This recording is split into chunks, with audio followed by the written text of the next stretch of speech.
মুনাজারা মুনাজারা, তর্ক বিতর্ক, রাসূলুল্লাহর পেশাব পায়খানা পাক না না পাক আবিষ্কার করলেন। রাসূল পায়খানা করলেন, পায়খানা মাটি গিলে ফেললো, আম্মা আয়েশা দেখলেন পায়খানা থেকে খুশবু বাইর হয়। প্রয়োজন আছে এই অনর্থক আলোচনার? এগুলা বিশ্ববাসী আধুনিক জ্ঞান সম্পন্ন মানুষ এগুলা শুনলে হাসে, ইসলামকে তিরস্কার করে। রাসূলের পেশাব পায়খানা নিয়ে তোমরা মুনাজারাতে নামছো। আল্লাহর আকার আছে না নিরাকার? নামছো। দোয়াল্লিন হবে, অলা দলিন না, অলা জল, দোয়ানা জোয়া, দালা জাল। উচ্চারণের তারতম্য দুনিয়া জোড়া আছে। নোয়াখালীরা এখনো পানির হানি কয়। এই যে আমাদের কিশোরগঞ্জের লোকের খাইও মধ্যে কাইম, আমি ভাত খাবো। আর রংপুরে এরা কি যে হয়েছে, রং অপ। আরে ভাই পরিষ্কার লেখা আছে রংপুর অঙ্ক, রে অ কয়। তাহলে আমরা কি বুঝি না এগুলা? উচ্চারণের তারতম্য। এই দোয়াল্লিন আর জোয়াল্লিন নিয়ে আমরা মারামারি করলাম। আল্লাহর আকার আছে না নাই? হ্যাঁ, রাসূলের ছায়া পড়তো কি পড়তো না? হ্যাঁ, পেশাব পায়খানা পাক না না পাক? এই অনর্থক অপ্রয়োজনীয় খামোখা সাবজেক্ট নিয়ে উম্মাহ মারামারি করে কি হয়ে গেল? ঐক্য শেষ। আল্লাহ শাস্তি দিলেন। আল্লাহ কিন্তু দেখলেন তার নবী, তার মনোনীত রাসূল, তিনি কষ্ট করে খেয়ে না খেয়ে, গাছের লতা পাতা খেয়ে, শত্রুর আঘাতে আঘাতে জর্জরিত হয়ে, ওনার প্রিয় কলিজার টুকরা জলিল কত সাহাবীদেরকে জীবন দিয়ে, রক্ত দিয়ে তিনি যেই মাটিখানা আল্লাহর খেলাফতের আন্ডারে দিয়ে গেলেন, এরা বসে বসে ওটুকু পেয়ে এই সমস্ত বদমাশ শুরু করে দিয়েছে।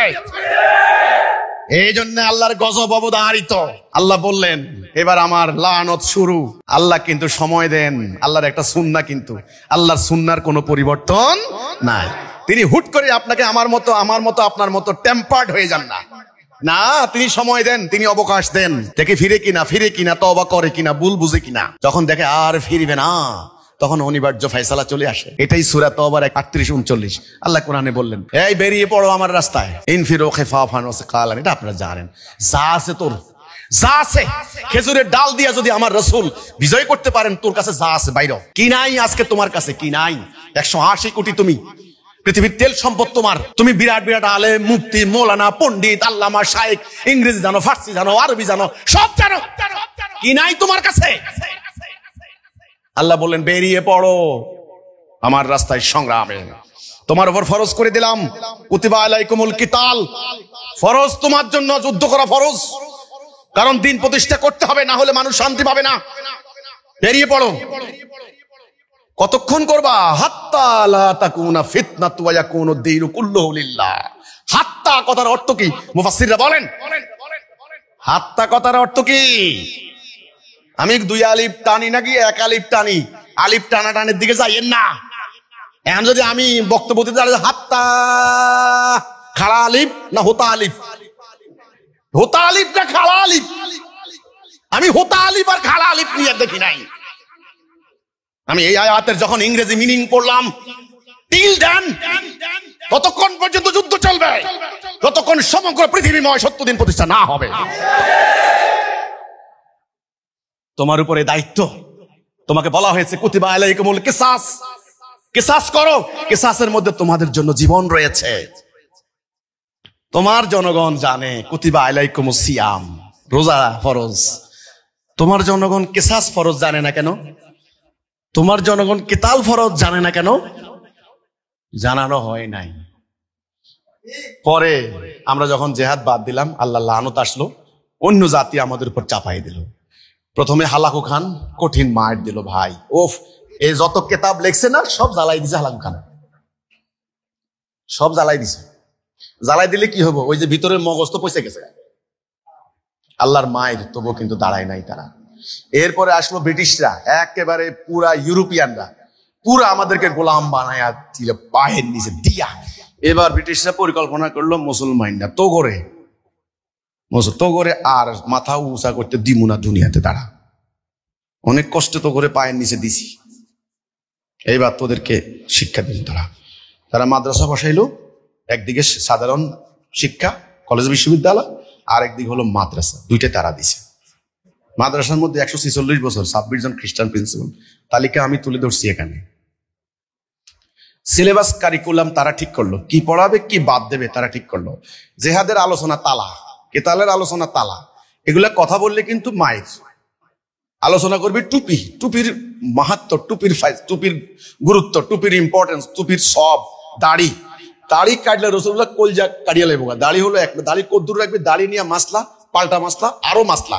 মেয়ে মানুষের ব্যক্তিগত এগুলো আমার বলতেও লজ্জা লাগে, সেগুলা নিয়ে তোরা এগুলা করবি। সূরা আহজাব, এই আমি হিজবুত তাওহীদ আন্দোলনে যোগদান করে যখন বক্তব্য নিয়ে মাঠে নামলাম, আমাকে প্রত্যেকটা অনুষ্ঠানে এ জিজ্ঞাসা করা হয়েছে সূরা আহজাবের ওই মেয়ে মানুষের ওই পর্দা নিয়ে, ওই আয়াতেটা 59 নম্বর আয়াত। অথচ সূরা আহজাবটাই হচ্ছে যুদ্ধ সংক্রান্ত সূরা।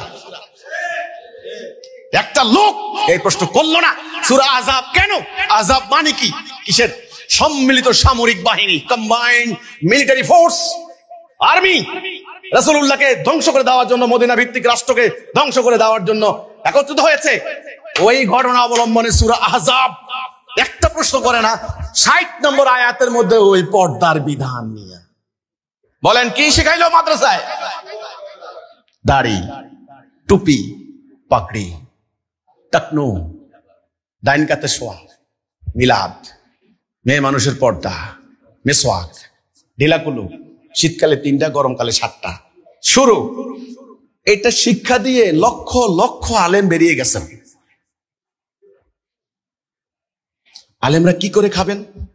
পেট চলবে না, বাস্তব কথা কিন্তু পেট, বাচ্চা কাচ্চার মুখে খাবার দিতে হবে না। তখন ওনারা বাধ্য হয়েছেন দ্বীনের বিনিময় নিতে।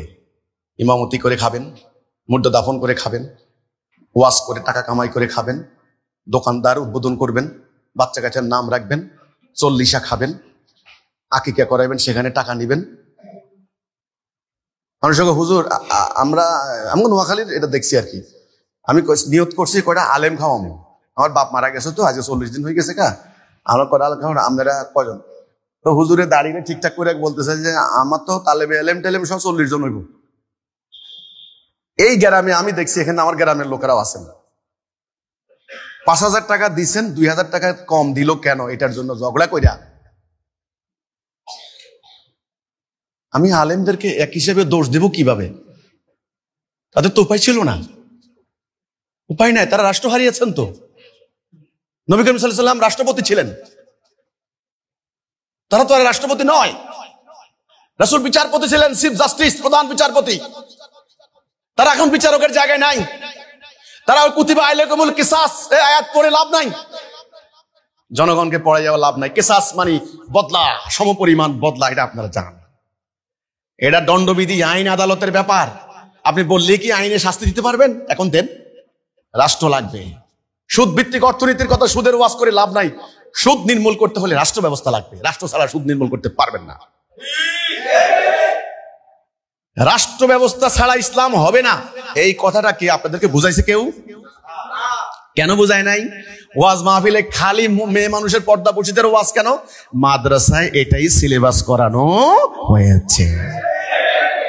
আলেমরা এই সিলেবাসের বাহিরে আর যেতে পারবেন না, এই গণ্ডির বাহিরে আর যেতে পারবেন না। এটার নাম বৃত্তাবদ্ধ। বৃত্তাবদ্ধ, আপনাকে বৃত্তের মধ্যে আবদ্ধ করে দেওয়া হয়েছে। অনেকটা তোতা পাখির মতো, আপনি তাই শিখবেন, তাই বলবেন যেটা আপনাকে বোঝানো হয়েছে।